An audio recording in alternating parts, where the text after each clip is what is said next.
Language is an important part of all social and cultural groups, but it seems to have a special place in the African American experience. We've come through racial discrimination. We've come through poverty. We've come through the floods. We've come through a whole lot.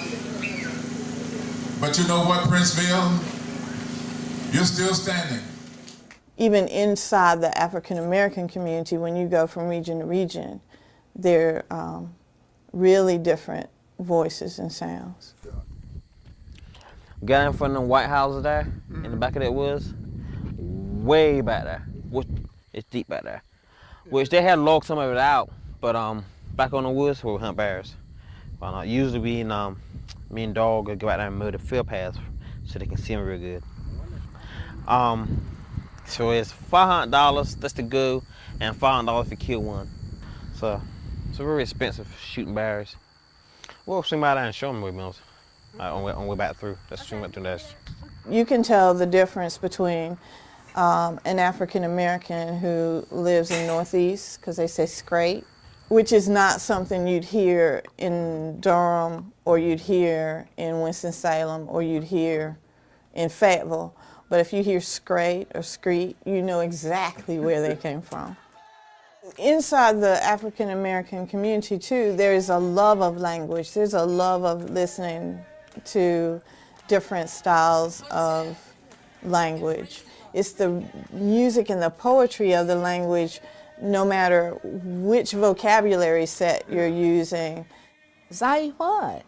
They'd say honey child, because I would always, it's just a part of my language, honey child, because I talk just like the people at the foot of the Blue Ridge Mountain with that kind of twang and that kind of thing. And so that was just a part of me. I have noticed this. Every clique has their own lingo. Every clique. It can change from a clique standpoint to a state standpoint to a region standpoint. You see what I'm saying? We might say stuff in North Carolina that people in Georgia might not say, but there may be things that people in North Carolina and South Carolina and Georgia would say all together. See what I'm saying? I've been told I've talked like I'm from the city. I've been told I talk like I'm from the country. I just talk like I talk. I am who I am. Only you and you alone can thrill me like you do and fill my heart with love for only you. Dialect suggested at times a worldview that I was always interested in. There's a form in black dialect, the B form.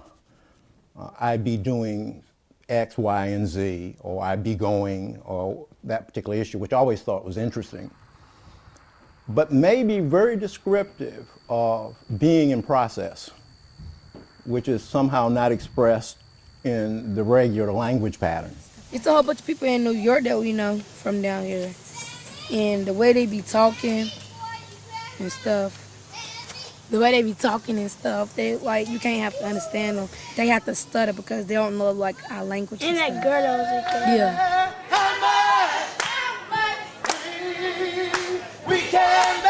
I know in my church, there's a lot of bending of the rules, i.e. using of language, but it's the use of language in a way to continue to communicate ideas. And oftentimes, it's not just ideas, it's emotions. Only you can make all this change in me. Y'all better get out of there, bitch, with him. Y'all know who that is. Y'all better get out of there, Calvin, boy. That's right, baby, that's right. When you come to college, you get folks from upstate, you get folks from down south, so you get a different variety of voices here, but once you get to know the heart and the spirit of folks, we're all one big family. I mean, you always want to be connected with a group and making sure that you're continuing to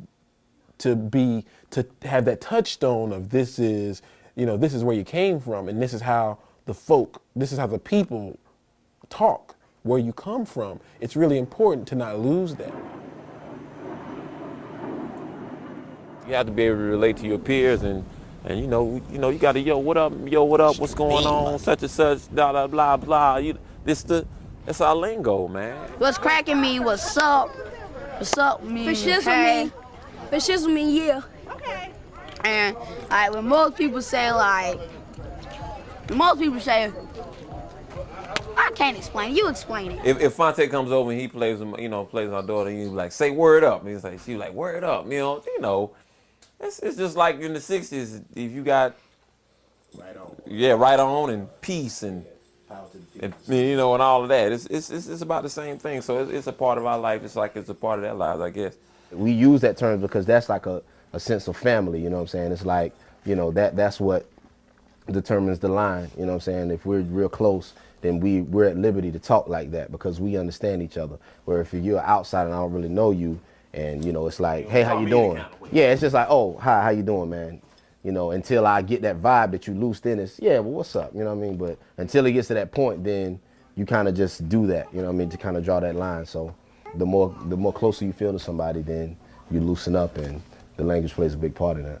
I've heard every walk of life say, I'm chilling, I'm cooling, what up, bro, what up, man.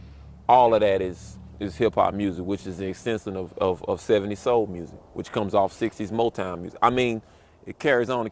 So with hip-hop, I don't know where our generation would be as far as the way we speak and everything with our hip-hop music, man. Every generation has to identify itself and create its own language. They've negotiated a new space. One day we'll quote it, and yes, I'm overloaded with rhymes, verbs, punchlines, similes, and metaphors. For better or worse, I crush any competitor's verse, and I keep spitting for PBS and Fonte off of the top, no second guessing.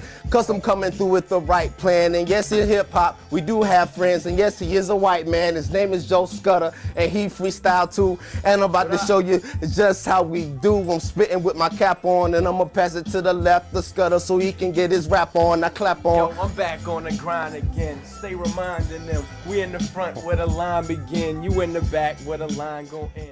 I think it's one of the many markers that people use to decide whether you're in the in group or the out group. And that's one of the reasons for kind of mimicking the speech of people who you're around, or consciously deciding not to. And we were just talking about it on the way here, how people try to express themselves. Well, you don't need to express yourself so much that when you get out in society, you can't function. Because when you go for a job interview and the person sitting behind the desk, they may not want to hear that. Particularly in the African American community, there is this idea that yes, you can speak in a much more relaxed, intimate black speech in certain spaces, and then in other spaces you have to speak a much more common English. And for some people, there's an internal struggle about, should you really do that? Should you really be trying to talk like white folk? Or should you always, all the time, no matter what setting you are in, speak the same way? Speak the same way your mama taught you to speak. It all depends on what environment you're in, expectations of other people, what they think they need to hear from you. All of these are the kinds of things that you encounter when you're dealing with communication.